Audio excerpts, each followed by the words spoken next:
Hello and welcome to Everything Swords. Today we're talking about the hook swords. The hook swords have had many names throughout China. They were called Fu Tao, Shuangguo, Hu Tu Go, Qian Kun Ri Kui Dao, meaning literally heaven, earth, sun and moon swords, or tiger hook swords. Either way, I butchered all of those names, and I apologize for this.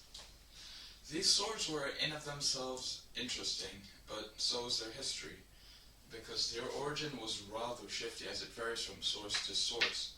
Some say that it dates all the way back from the Song dynasty, yet the earliest versions of these swords were found to be dated only from the late Qing era. But that's the only history we have. Not much was recorded about these swords, as they weren't seen as important because these are civilian weapons. Yes, civilian weapons.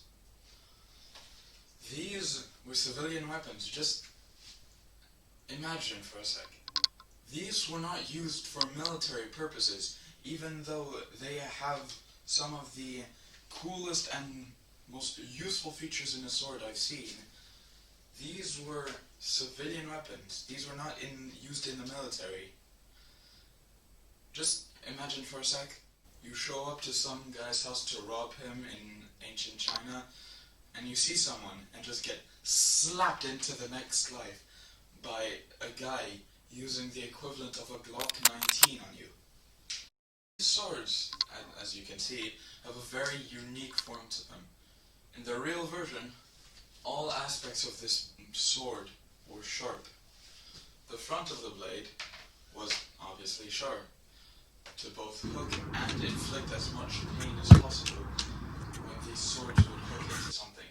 Whether that be a sword, a shield, ankle, or head, the sword would hook around a weapon or into flesh to create an opening or trip up the enemy. Also, if you hooked into someone, there was a very low likelihood they would survive, especially if you were dual wielding, as would be customary at the time. The back of the blade was also just as sharp and could be used as a normal blade. It would, however, be inconvenient to use due to the handguard blocking the sword from fully rotating. The hilt was also used as a weapon, as it was not simply a normal hilt, a normal pommel. It was a dagger protruding from the end of the sword that could be used to stab in close quarters combat, as using the front of the blade would be very clumsy and slow. And lastly, the handguard. The handguard was also sharpened, and so the user could punch, and it would be deadly, and it was very useful for close quarters combat. The general method of fighting for this weapon was to basically act as a sentient Beyblade. How these people would fight is that they would spin it around a lot, keeping momentum and never giving the opponent a chance to strike. Of course, this does not always go expected, and the enemy will find an opening, so you won't be able to improvise. When the Beyblade technique doesn't work, you have to be able to think quickly and move to defend yourself. What shouldn't be hard, seeing how many sharp aspects this sword has. But one of the greatest and most useful aspects of this sword is its name, the hooks. The hooks allow you to do many things, including tripping opponents, ripping weapons or shields out of a person's hands, or flaying them.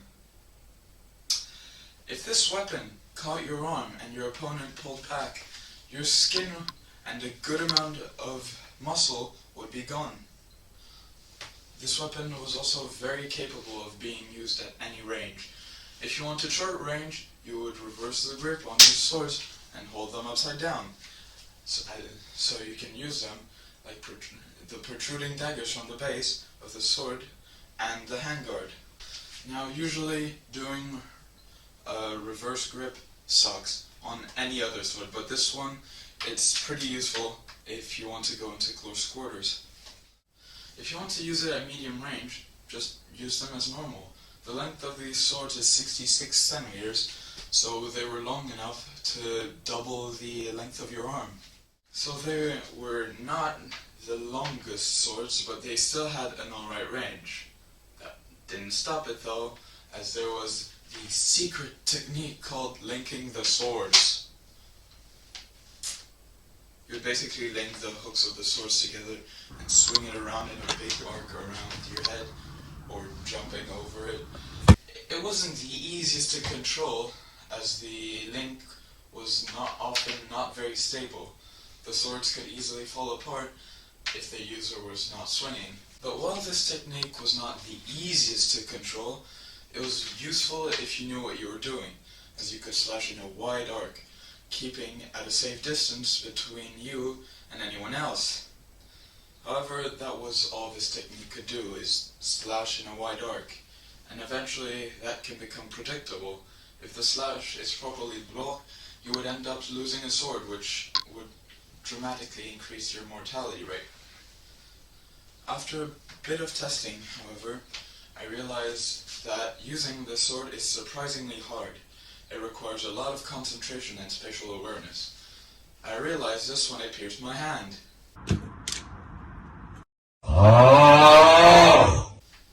It's plastic, it still pierced my hand.